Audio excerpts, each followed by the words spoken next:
오마이뉴스가 만드는 팟캐스트 이털남입니다. 이털남 금요일 편은 취중 진담이 방송됩니다. 오늘 새로운 뉴스는 뭐죠? 오늘의 취중 진담은 부산 형제복지원의 엽기적인 인권유린 사건입니다.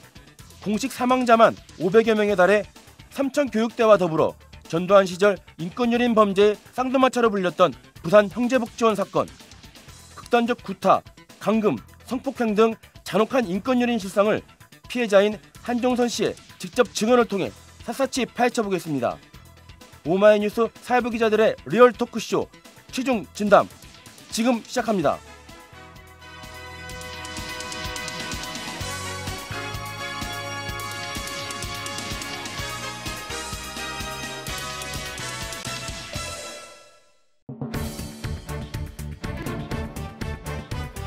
한 주간 여러분의 궁금증을 불러일으킨 사회 이슈의 숨은 이야기들을 속 시원하게 설명해드립니다.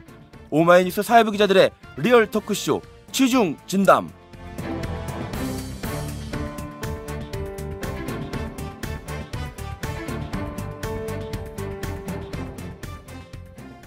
청취자 여러분 안녕하십니까? 오마이뉴스 사회팀장 책임준입니다. 오마이뉴스가 만드는 팟캐스트 이털남 시즌3 금요일 순서 사회부 기자들이 만드는 취중진담입니다.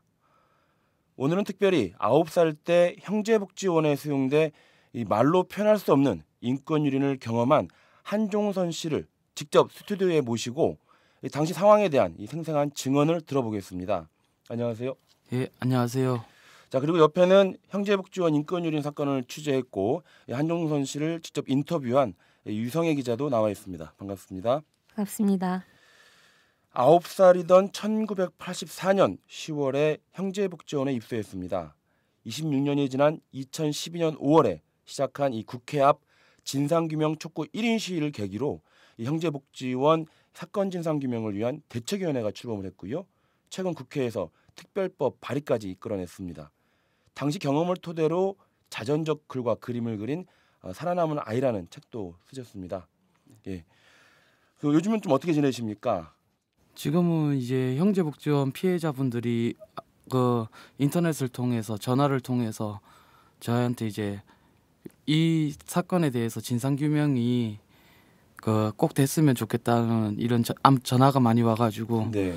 그 전화를 받고 그분들과 또 만나서 이야기하고 하는 활동을 계속하고 있죠. 그 피해자분들 다른 피해자분들을 만나는 일을 주로 많이 하신다고요? 네. 그런데 뭐 집에 유성애 기자가 현장에 집에 취재를 해봤더니 그 중등 검정고시를 준비하신다고요? 아, 그거는 이제 일종의 뭐라고 해야 되지?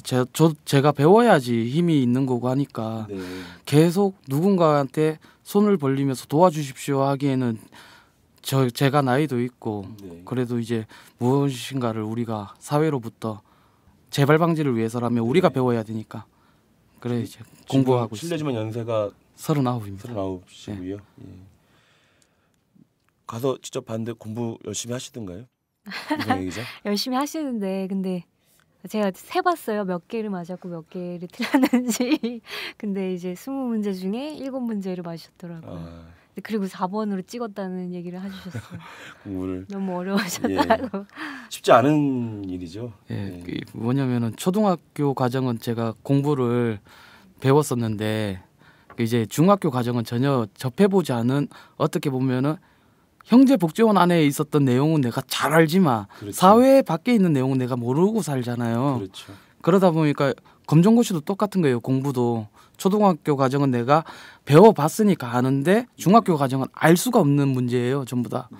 그러다 보니까 뭐 이거는 남들 따라 할 수 있는 방법이 컨닝인데 컨닝 할 사람도 없으니까 그냥 오로지 4번을 찍을 수밖에 없었죠. 이제 형제복지원 피해자들의 이 향후에 겪는 그 후유증이라든가 이런 부분을 또 나중에 다시 또 말씀 나눌 텐데요. 그런 부분이 좀 얼핏 보이는 것 같아서 좀 마음이 좀 무겁습니다.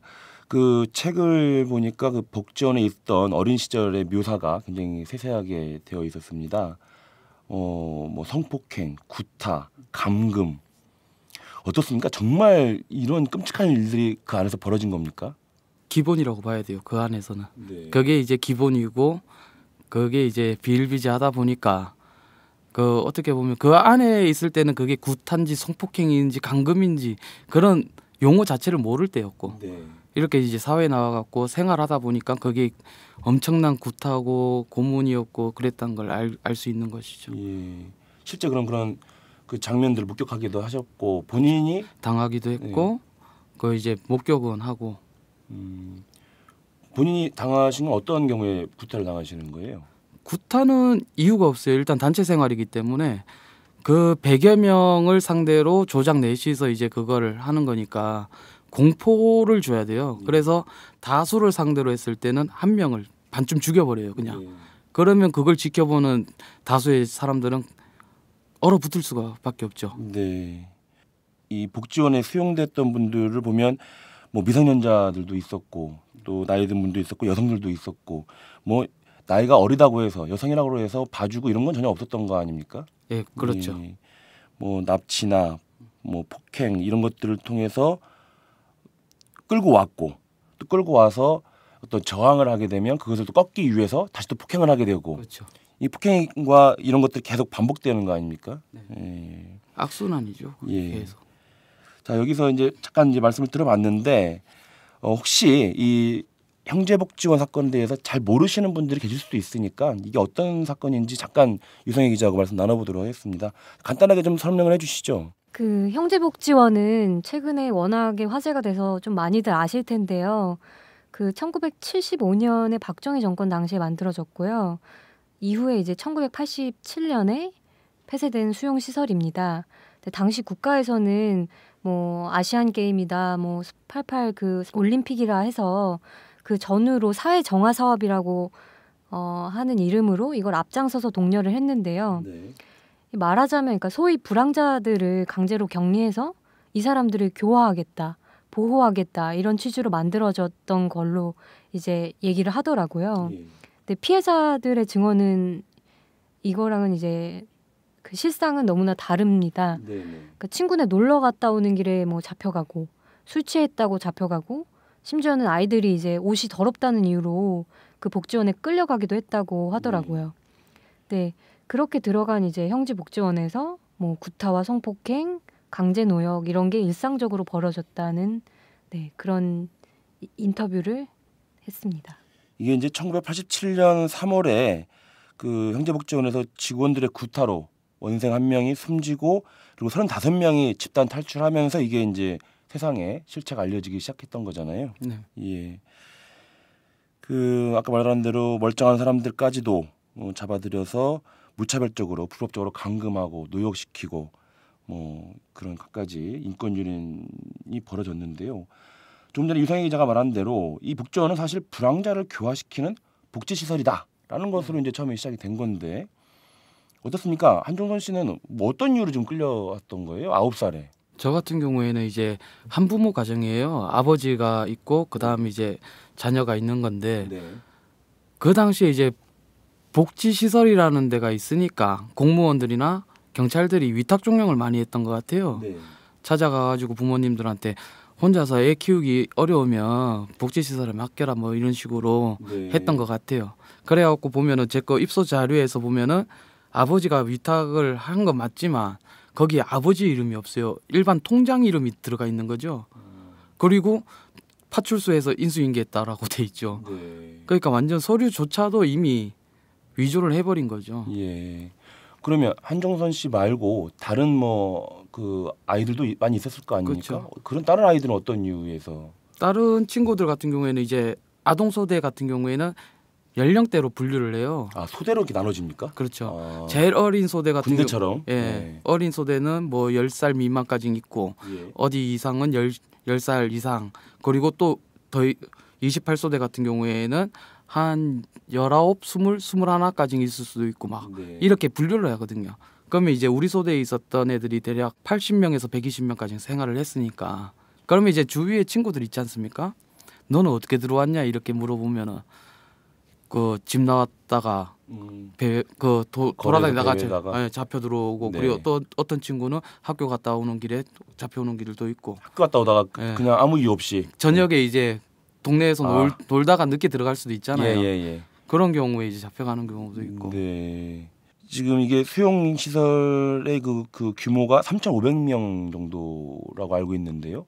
그러면 소대별로 이렇게 80명씩 몇 개의 소대가 지금 그러니까 아동 소대 같은 경우에는 덩치가 작다 보니까 네. 한 120명까지 꽉꽉 밟아가지고 넣었을 수도 있는데 네. 어른 소대 같은 경우에는 한 5, 60, 70 이렇게 왔다 갔다 했던 것 같아요. 네. 그래갖고 한 소대가 아동 소대가 28소대까지 있으니까 그 이상까지 있다고 봐야 되겠죠. 그럼 그 많은 그 아이들부터 어른까지 그 많은 그 수용자들을 어떻게 관리를 하는 겁니까? 그러면은 이제 원장이 있고 네. 그 밑에 이제 총무가 있고 네. 그 밑에 이제 일반 직원들이 몇 명 있었던 것 같은데 네. 하여튼 사복을 입고 다니는 사람들이 몇 명 있었어요. 예. 그런데 그 사람들이 무슨 사람들인지 모르겠어요. 하여튼 그리고 그 이제 중대장이 있어요. 그리고 중대장급으로 이제 선도부장이 있고 그다음 선도 소대가 있고 그다음에 일반 소대에는 소대장이 있고 그다음 이제 총무가 있고 그다음 조장이 이렇게 4명 정도 어른 소대는 한 2-3명 이렇게 있었던 것 같아요. 그럼 이제 위에서 명령이 내려오면은 밑으로 상명하복식으로 되기 때문에 그러면 주로 뭐 그런 구타라든가 그 인권 유린적인 행태를 그 하는 쪽은 어느 선부터 시작되는 거예요? 조장에서부터 시작되는 거죠. 조장부터요? 네. 밑에부터 시작되네요. 그러니까 맨 밑에 일반 소대 일반원 소대원이 있으면 그 위에 관리하는 조장들이 있잖아요. 조장이 있고 그다음 소대장이 있고 이런 식으로 계급별로 돼 있으니까 위에서는 야 저거 뭐야 이래 보면은 그게 이제 엄청난 폭력으로 다가오는 거죠. 그러면 지금 그 조장이나 소대장이나 이런 분들도 다 같은 수용자 신분이었던 거 아닙니까? 그렇죠. 예. 그러니까는 그 관리를 하기 위해서 수용자들 중에서 조장, 소대장 이런 걸 만들어 놓고 그렇죠. 그 사람들이 또 수용자를 폭행하게 만들고 그렇죠. 그렇게 서로 관리하게 만들었다는 말인 거죠. 예. 거기는 완전히 왕국이죠. 박인근의. 아 박인근의 왕국이었다라는 말씀이신데 자 또 뭐 그 여러 가지 이제 그 폭행이나 성폭행, 구타, 감금 여러 가지 이제 인권 유린 행태에 대한 얘기를 아주 자세하게 책에 묘사를 해오셨는데 그 사상자가 500여 명이에요. 그러니까는 죽은 사람이 예, 그러니까 이런 말 있잖아요. 그 자기가 내가 요만큼 했다라고 이야기하는 거 그 예. 이상이 있는 거죠. 항상 언제나. 예. 분명히 사람이 복지시설에서 죽어나갔다면 어떻게든 숨기려고 수를 줄이려고 하는 게 정상일 거 아닙니까? 그렇죠. 그러면 513명이라고 했을 때는 그 이상이라는 소리로 받아들여야 되는 거겠죠. 우리가 알고 있는 알려진 건 513명이지만 지금 말씀하신 것은 더 많은 숫자의 사망자가 있을 것이다. 그렇죠. 라는 거죠. 실제 뭐 교회에 끌려갈 때마다 그 새로운 무덤이 생겨나는 걸 직접 보셨다고 하셨는데 그 이제 교회 입구 쪽에 보면은 양옆으로 들어가는 입구 쪽에 보면은 약간 평평한 터가 있어요. 네네. 그쪽 보면은 무덤이 막 있어요. 양옆으로. 교회 옆에. 예, 그런데 이제 그 땅을- 교회는 수용자들이 사용하는 교회인가요? 그렇죠. 네. 한 2,000명 정도가 한꺼번에 수용될 거예요. 그 교회가 엄청나게 크니까. 네. 거기 보면은 무덤이 이렇게 있다면 네.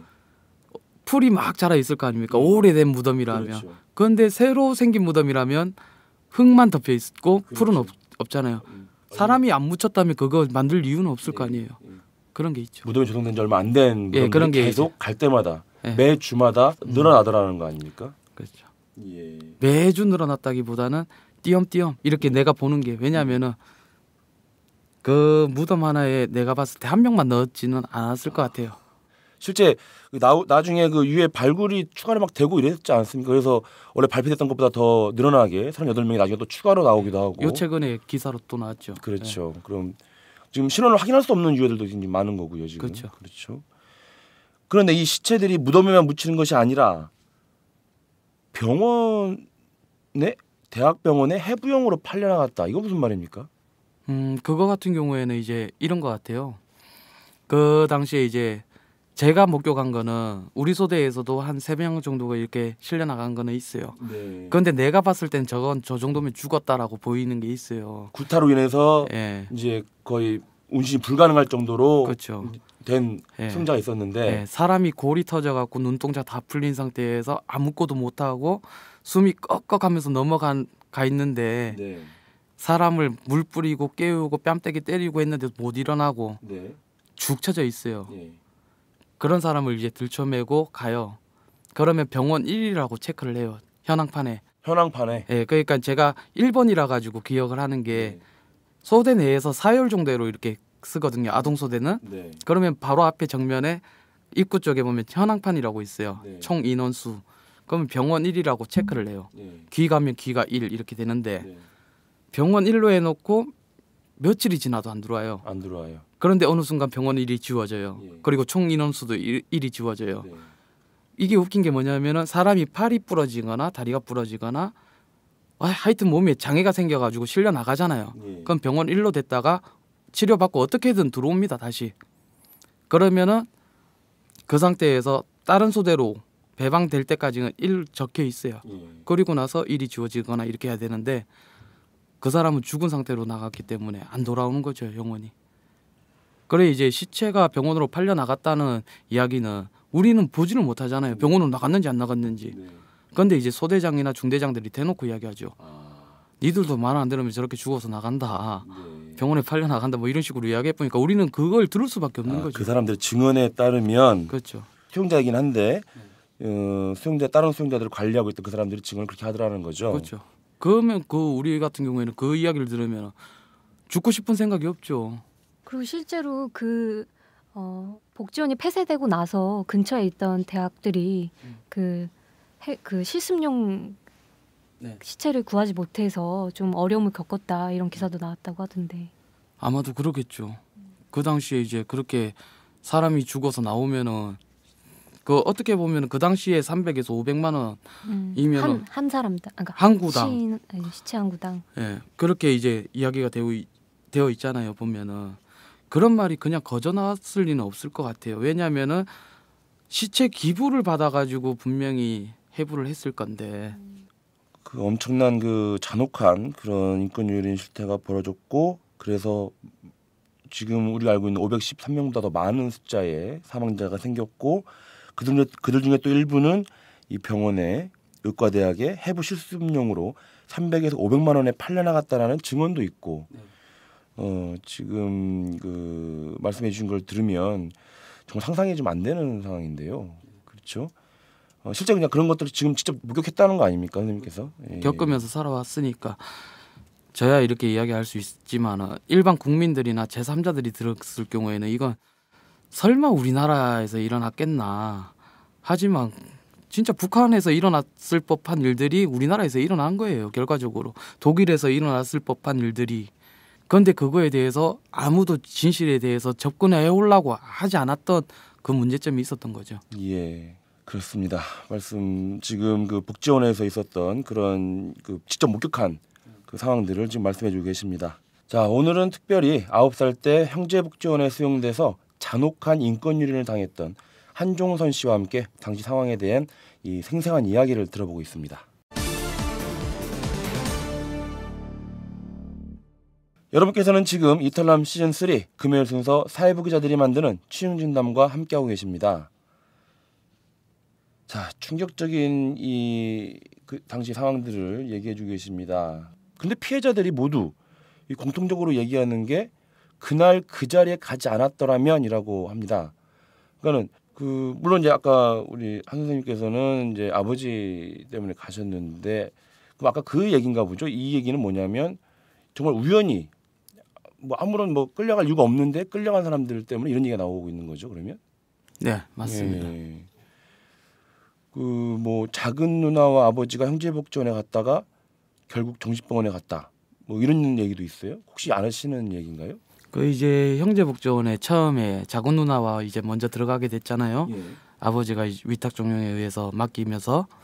그런데 이제 거기에서 85년도 때 누나가 정신 이상이 약간씩 보이기 시작했어요.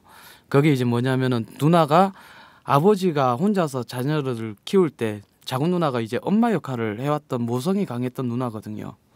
그랬던 누나가 이제 강제로 구금이 당하고 그 이제 사열 종대로 해가지고 군대식으로 행보를 할 때 밥을 먹으러 갈 때거나 이럴 때 만나지잖아요. 자동적으로. 네. 그러면 이제 누나는 막 달려오는 거죠. 소대 이탈을 해가지고 나한테 달려와서 막 어디 몸은 괜찮냐 막 이런 식으로 안부를 묻는데 그쪽 소대장이나 조장들은 그걸 이해를 못하는 거죠.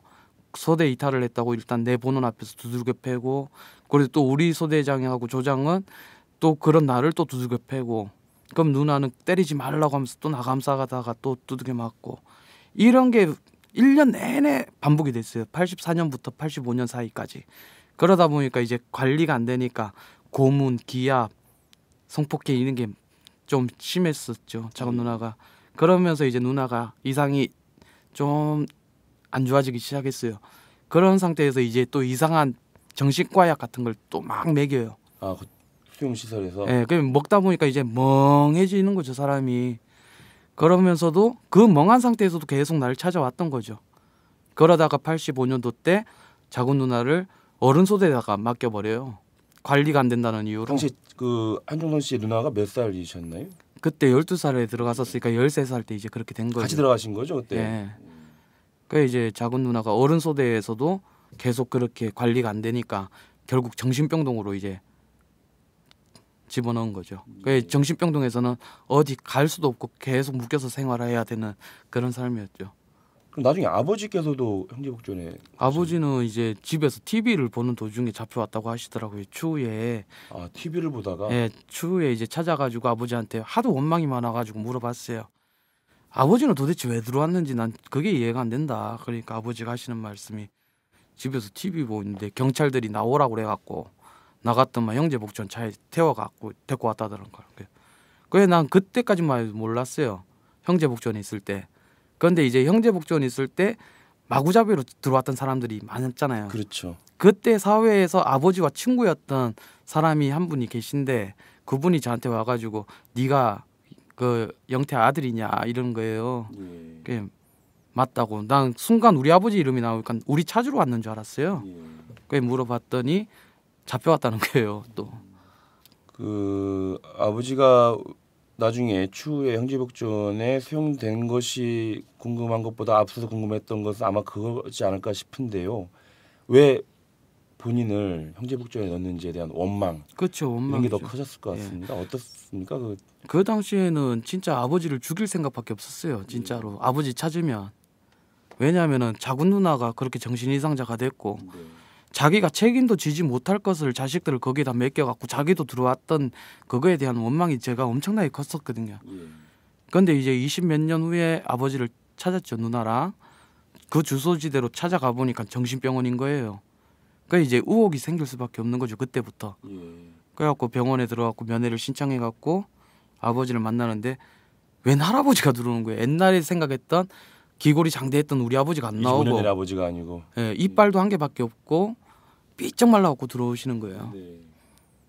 그래갖고 아버지한테 이거는 저 양반을 죽여서 뭐 하겠냐 이런 생각이 먼저 들어오는 거예요. 그러니까 원망보다는 이제 갑자기 안타까움 이게 더 앞서다 보니까 좀 그랬죠. 심정이. 그러면 그 당시 누나도 그러면 그때 만나신 거예요? 예, 그때 이제 또 아버지는 울산병원에서 찾았고 또 주소지대로 찾아가 보니까 누나는 또 부산에 있더라고요. 부산정신병원에. 그러니까 언제부터 있었냐니까 89년도부터 또 있었다더라고요. 근데 지금 어쨌든 그 얘기를 하고 계시지만 그 한종선 씨의 아버지만 그런 것이 아니라 그 당시 많은 아버지 그 가정에서 아이들 키우기 힘든 분들이 그냥 이렇게 맡겼다는 거 아닙니까? 복지시설이니까 좀 대신 키워달라고. 그게 지금 그 한종선 씨 아버지만 그런 게 아니라 그 당시 많은 사람들이 이렇게 했고 그러나 결과적으로 그 아이들은 다 그렇게 그렇죠. 그 이제 부모님들이나 이렇게 맡기신 분들은 그때 이런 생각을 했겠죠. 그때 조금만 더 참고 내가 더 이겨냈더라면 그렇죠. 이렇게 생각하면서 가족하고 헤어지지 않았을 텐데라는 생각을 하실 것이고 거기에 보내졌던 아이들은 이런 생각을 하겠죠. 또 그 당시에 아버지 말 안 듣고 그냥 도망갔었더라면 그랬으면 형제복전 안 들어갔을 것이고 어른들도 마찬가지예요. 그 당시에 부산시에서 뭐 TV 보다가 잡혀 들어오신 분들도 있고 깜빡 잠든 사람들도 있을 것인데 모두가 다 그런 생각을 하시는 거죠. 그때 내가 부산역만 가지 않았으면 그때 내가 벤치에서 잠깐 깜빡 잠만 들지 않았으면 이런 생각을 하신다는 거죠. 그 복지원에서 이제 그 아이들을 잘 키울 것이라고 믿었던 그 당시만 해도 믿었던 아버지 그 부모님들이 믿었던 이유는 이제 사실은 이 복지원이 국가의 지원을 받고 있는 복지원이지 않았습니까? 그렇죠.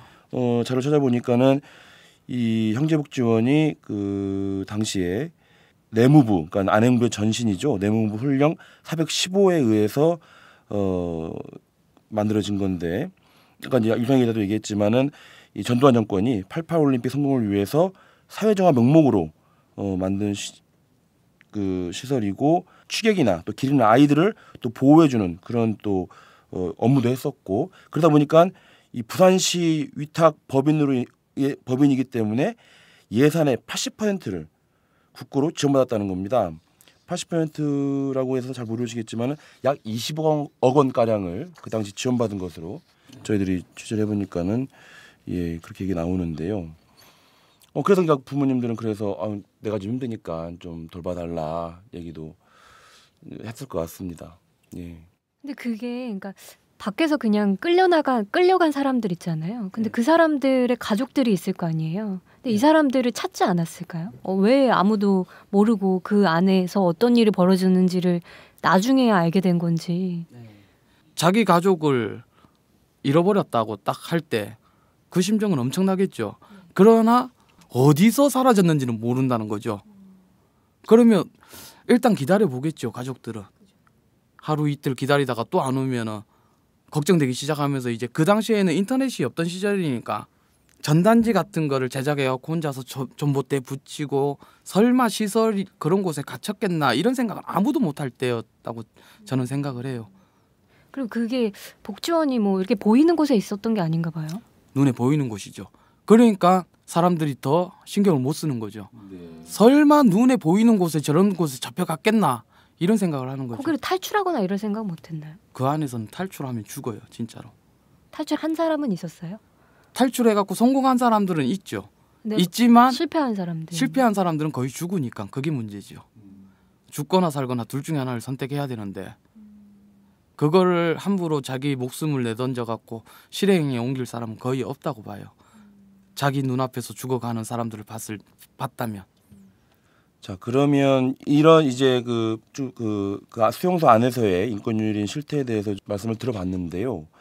자 그러면 이런 복지원을 운영했던 이 박인근 원장에 대해서 한번 좀 얘기를 좀 해봐야 할 것 같습니다. 박인근 원장은 어떤 사람인지 좀 제가 좀 취재를 해봤는데 이 양반이 뭐 직업군인 출신이라면서요? 혹시 알고 그렇게는 계시나요? 들리는데 네네. 저는 모르죠. 그 당시에 어렸을 때니까. 예, 뭐 어쨌든 그렇게 그 복지원을 운영하면서 벌어들인 돈으로 돈을 어떻게 버는 거냐면 또 그렇습니다.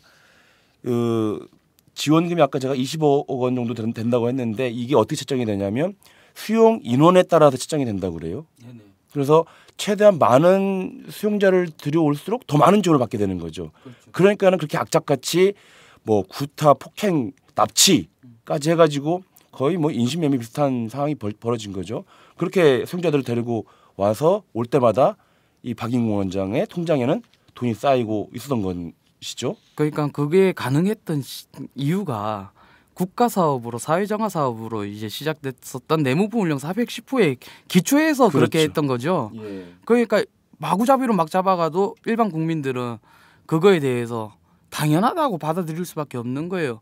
저 사람이 불황자인지 아닌지는 모르니까 그거에 대해서 묵인을 할 수밖에 없는 거고 그리고 일종의 이런 게 있었던 것 같아요. 그 당시에 그 풍토가 나보다 어려운 사람 뭔가 나누고는 싶은데 나눌 수가 없는 시절이다 보니까 혀를 찰 수밖에 없었던 시절이잖아요. 나보다 좀 불편한 사람들 보이면은 안 됐다 이러면서 그냥 동정의 시선으로만. 그 당시에는 그랬던 시절이었잖아요. 그리고 먹고 살기 힘들면은 저기 좋은 시설에 있으면 거기 가서 사는 게 낫지 않냐라고 대놓고 이야기하던 시절이잖아요. 그러다 보니까 이제 일단 막 단속반이 나와갖고 잡으면은 아유 불쌍한 사람 이렇게 되는 거예요. 그냥 결과적으로. 예. 그 구조적인 또 문제에 대해서도 또 이따 다시 좀 잠깐 또 말씀을 드리겠는데요. 자, 그렇게 벌어들인 돈으로 뭐 일단 고급 아파트나 콘도를 가지고 있었고 골프 회원권을 샀고 뭐 이렇게 아주 호화로운 생활을 하고 지금도 뭐 자산이 뭐 1,000억 원에 이른다는 걸로 저희가 알고 있죠. 파보면은 엄청날 겁니다. 네, 더 많을 거라고 또 의심이 되는 부분도 있고, 뭐 자신의 땅에다가 목장과 그 또 운전 교습소를 세우기 위해서 또 원생들을 축사에 감금시키고 하루에 10시간씩 주노동을 시켰다 이런 얘기도 있는데 혹시 뭐 이 얘기에 대해서 또 알고 계시는 게 있나요? 그거에 대해서는 울산 목장 그쪽 사건, 울산 목장. 그쪽 이야기 하시는 것 같은데요. 네. 이 형제복지원 사건도 말 그대로 그 울산에 벌어졌던 사건에 의해서 그것만 수사가 됐던 사건이에요. 아, 이것만 따로. 예, 결과적으로 형제복지원 사건이란 것은 3,500명에 관한 이 모든 불법에 대해서 수사를 했어야 되는데 그걸 못한 거죠. 예. 그게 말 그대로 형제복지원이라는 타이틀을 울산 그쪽 사건에 갖다 붙인 것밖에 안 되는 거죠. 예. 어쨌든 간에 결과적으로 그 당시에 1986년도인가요? 그 수사가 이루어졌고 그래서 박인근 원장을 비롯해서 한 5명 정도가 횡령, 특수감금죄, 외환관리법, 초지법, 건축법 위반 혐의로 구속이 됐습니다. 그런데 이게 뭐 그 1심, 2심, 대법원까지 와서 결국 아주 가벼운 형량을 받았어요. 그죠? 저희가 알기로는 이 전두환 정권에서 이 사건이 계속 커지면 어쨌든 정권에 불리하니까 빨리 덮기 위해서 검찰과 그 법원에 압력을 넣었다라는 걸로 알고 있는데요. 그러니까 예. 그 당시에 이제 전두환 정권에서는 그걸 했었지 않습니까? 그 86 아시안 게임과 88년 서울올림픽을 준비해서 우리나라도 대내외적으로 이런 복지 사업을 하고 있다, 복지 국가라는 걸 홍보하기 위해서 사회 정화 사업이란 걸 시작했잖아요. 네. 그런데 복지에서 이런 사건이 터져 나오면은 대내외적으로 망신 중에 망신이고, 그리고 또 그 당시에 박종철 고문치사 사건이 또 동시에 터져 버렸어요. 그리고 이제 민주화 운동과 이 복지 시설이 동시에 터져 버리니까 어느 한쪽은 묻어버릴 수밖에 없는 거예요. 결과적으로 그런 식으로 이제 덮여져 버린 거죠, 그냥. 이렇게 엄청난 그 범죄 종합 세트인데 이게 지금 이 엄청난 범죄를 저질렀는데도 결국은 이 삼창소심 대법원에서 벌금 없이 2년 6개월만 확정이 됐어요. 네네. 그것도 이제 형량을 다 채우지 않고 2년 만에 출소됐고 6억 원의 벌금도 계속 깎여서 완전히 없어져 버렸고, 정말 중요한 것은 폭행, 살인, 시신유기 지금 이 증언하고 계시는 이 모든 것들이 전부 다 아예 기소조차 되지 않았다는 겁니다. 그렇죠, 그렇죠. 예. 사실 이제 이 문제가 다시 주목받은 게 지난해였습니다. 사건 관련해서 박인근 원장에게 2년 6개월의 대법원 형을 확정한 사람이 당시 대법관이었죠. 그리고 헌법재판소장 출신이었던 김용준 전 헌재소장입니다.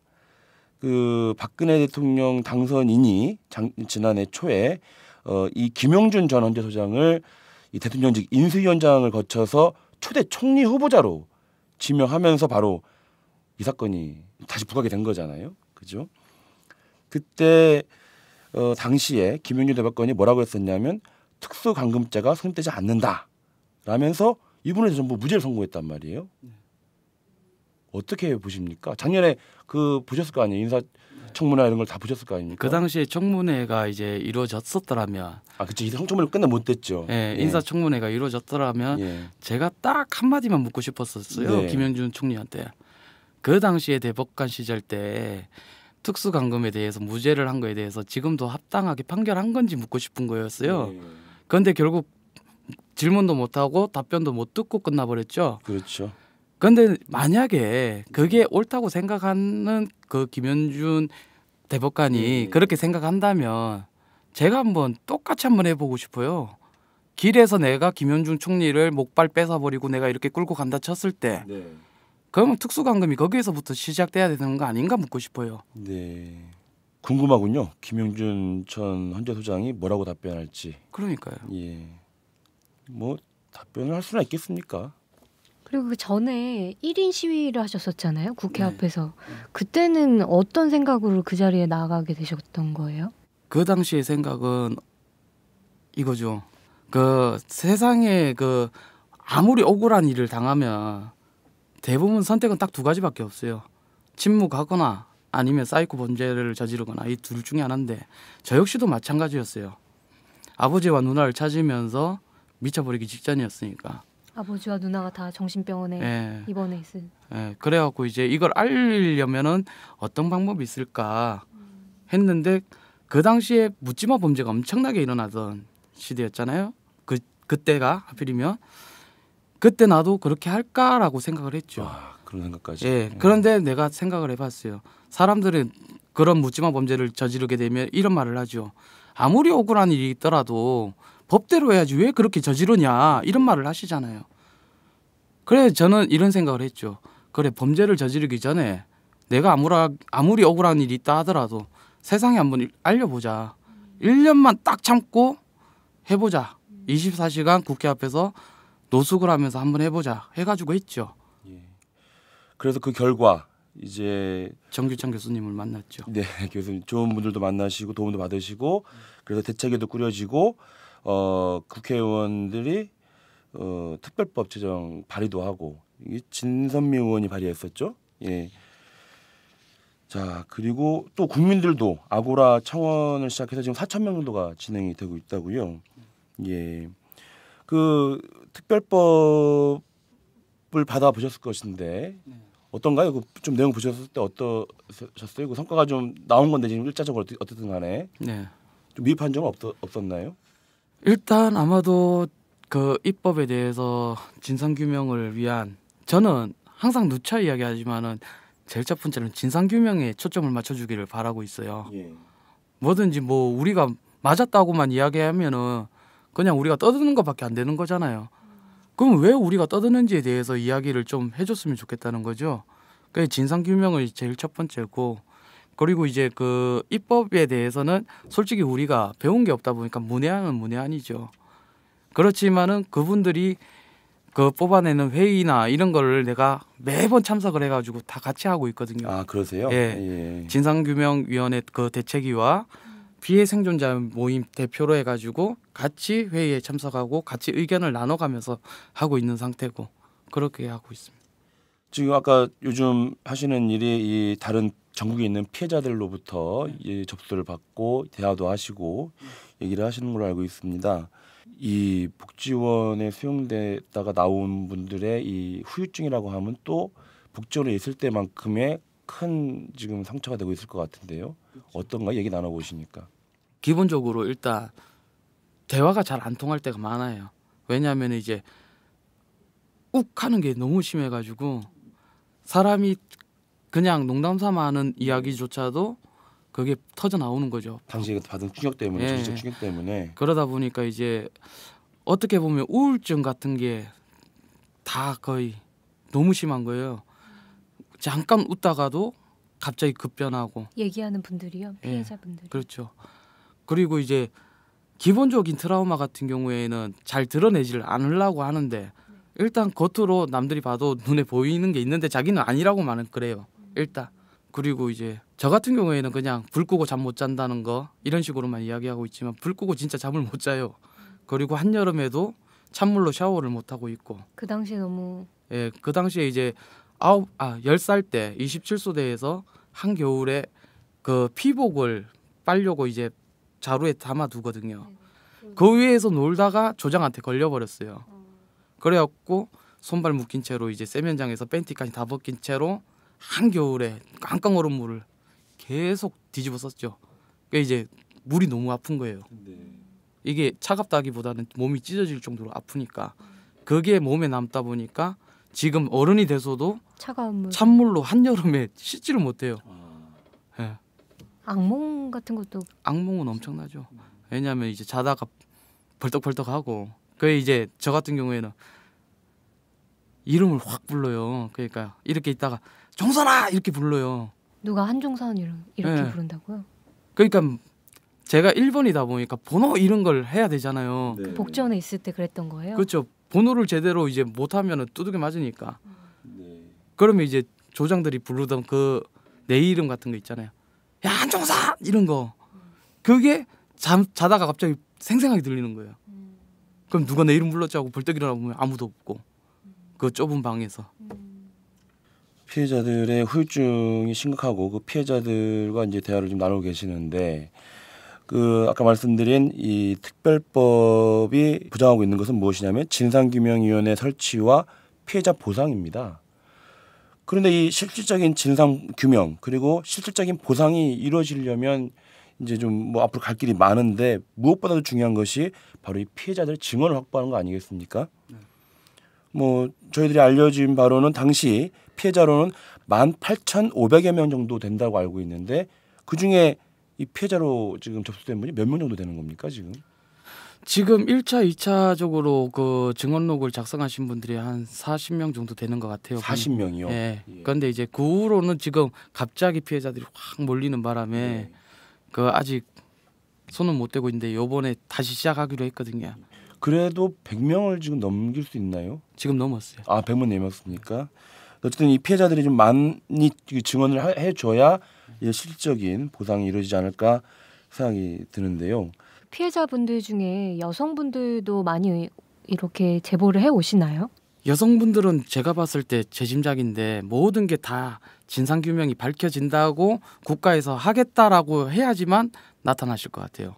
왜냐하면 연락이 많이 안 프라이버시라는 와요. 게 있으니까 남성들이라면 그냥 이렇게 좀 가명이라거나 이렇게 해주면 하겠다라고 하실 수 있겠지만 여자분들 같은 경우에는 상당히 민감하거든요. 그 당시- 가정도 있을 것이고 지금 그렇죠. 당시 뭐 상고문 이런 것도 있다고 들었었는데. 그 안에서는 성폭행 같은 게 너무 비일비재하다 보니까 그거에 대해서 밝히기가 꺼려지는 거예요 여자분들이. 예. 그래서 자, 잘 안 나오시는 거죠. 예, 오늘은 이렇게 지금 특별히 9살 때 형제복지원에 수용돼서 이 잔혹한 인권 유린 상황을 당했던 한종선 씨와 함께 당시 상황에 대한 생생한 증언을 좀 들어보고 있습니다.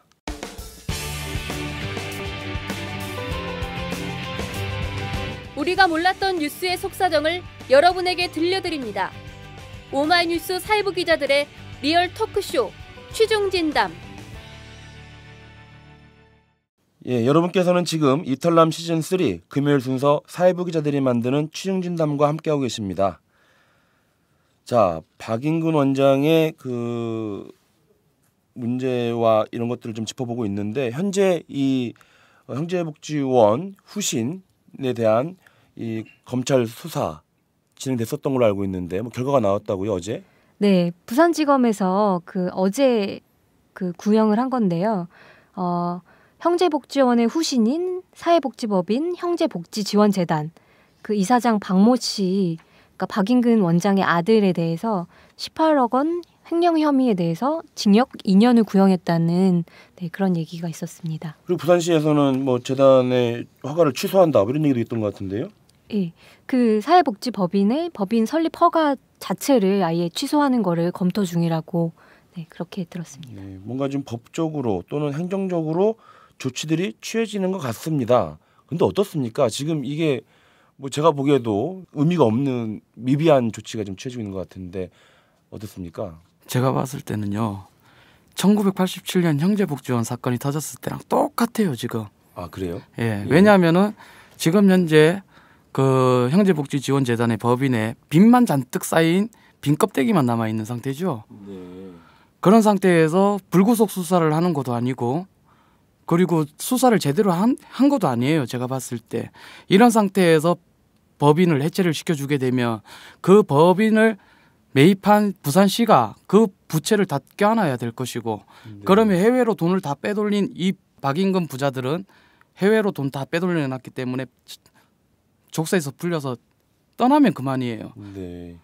그러니까 이미 그 가진 인권 유린에 대한 그런 범죄 사실뿐만 아니라 그것을 통해서 얻은 그런 불법한 수익, 네. 어마어마한 거액의 그 수익을 빼돌린 상태고 현재 복지재단은 껍데기뿐이다. 예, 빚만 잔뜩 그 있죠. 빚만 잔뜩 있는 껍데기에 대고 뭐 횡령 혐의를 적용해서 뭐 얼마를 징역을 때리고 뭐 재단 허가를 취소하고 이게 무슨 의미가 있느냐. 그렇죠. 이 모든 거는 말씀이신 또 겁니까? 박인근한테 다 뒤집어 쓰겠죠. 예. 근데 지금 검찰에서 뭐라고 얘기하냐면 박인근 씨는 고령이어서 뭐 수사조차 할 수 없다. 그렇죠. 이렇게 얘기하고 있습니다. 예.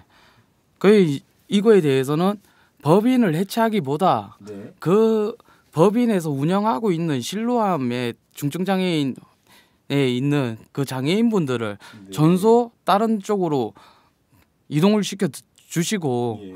그리고 법인은 말 그대로 법인은 그대로 살려놓되 아무런 예산은 투입하지 않고 그거에 대해서 박인근과 그 가족들이 빠져나가지 못하게 일단 묶어두는 그 효과는 있어야 된다는 거죠. 네.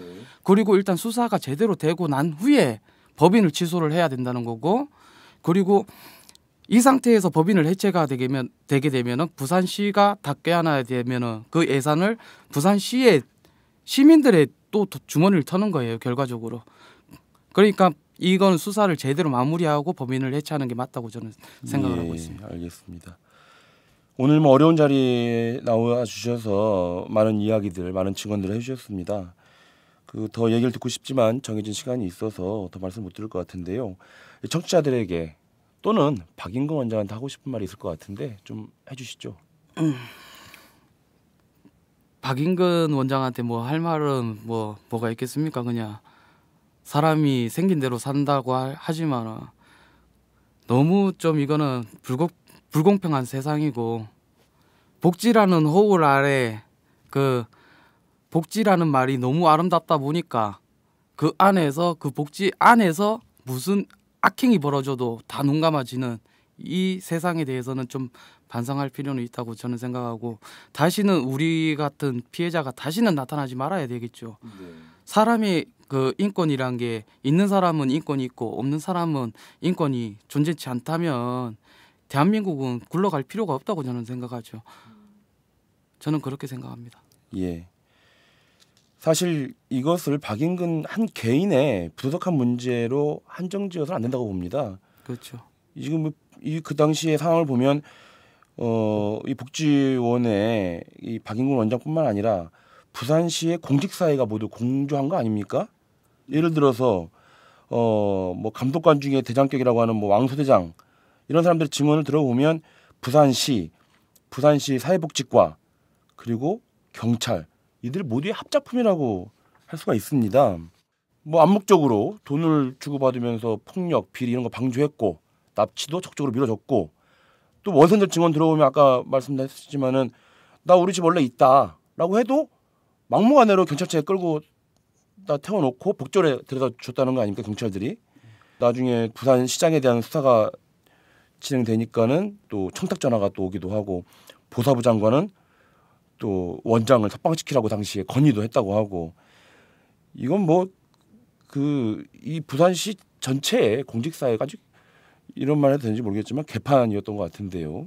어쨌든 지금 이제 이 형제복지원 사건 진상 규명을 위한 대책위원회가 출범을 했고 네. 국회에서 특별법 발의까지 이루어져 상황은 진전되는 것 같습니다. 그러나 말씀하신 대로 아직 넘어야 할 사안이 좀 많은 것 같아요. 이 극단적 구타, 인신매매, 감금, 강제 노역, 암매장 등 이 잔혹한 인권유린 실상을 규명하려면 어쨌든 간에 이 피해자들의 증언을 확보해야 합니다. 현재 연락이 닿는 피해자가 100명에 불과하다고 해서 좀 안타까운데요. 어떻습니까? 저희 피해 생존자 모임은 다 같은 마음이 아닐 수도 있어요. 그러나 구체적인 마음은 통일되는 게 뭐냐면 진상규명을 해달라는 것이고 그로 인해 가지고 우리가 배우지 못했던 그리고 트라우마에 대한 치료받지 못하고 살아왔던 이 엄청난 세월에 대해서 최소한으로 배울 수 있는 기회와 트라우마 치료할 수 있는 기회를 약간이라도 달라는 거죠. 그거에 대해서 국가가 지원을 했다면 그 당시에 형제복지원 사건에 국가 예산을 횡령을 했다면 추징금을 했는데 그것도 하지 않았단 말이죠. 지금이라도 우리한테 쓰여지는 돈에 대해서 박인근의 전 재산에 대해서 구상권을 청구해갖고 몰수를 해야 된다고 저는 생각을 합니다. 그리고 저희 피해자들도 대부분 그렇게 생각하고 있고 그렇게 돼야 된다고 보고 있습니다. 1975년 7월부터 1987년 1월 형제복지원을 거쳐간 피해자가 아까 말씀드렸듯이 18,500명으로 추산이 됩니다. 지금 국민 여러분들의 관심이 절실히 필요한 때인 것 같습니다. 자, 청취자 여러분, 오늘 방송은 어떻게 들으셨습니까? 이 방송은 10만인 클럽 여러분의 후원으로 제작되고 있다는 거 여러분도 잘 알고 계시죠? 항상 감사드립니다. 참여 방법은 오마이뉴스 홈페이지에 접속하시거나 02-733-550으로 전화를 주신 후에 내선 번호 274번을 누르시면 참여하실 수 있습니다. 이털남 시즌3 금요일 순서 사회부 기자들의 리얼 토크쇼 취중진담 3월 넷째 주 방송을 이것으로 마쳐야 할 것 같습니다. 오늘 스튜디오까지 나와주신 한종선 씨 감사드리고요. 유성희 기자도 수고했습니다. 지금까지 진행의 최경준, 제작의 강현준이었습니다. 저희는 다음 주에 찾아뵙겠습니다. 안녕히 계십시오.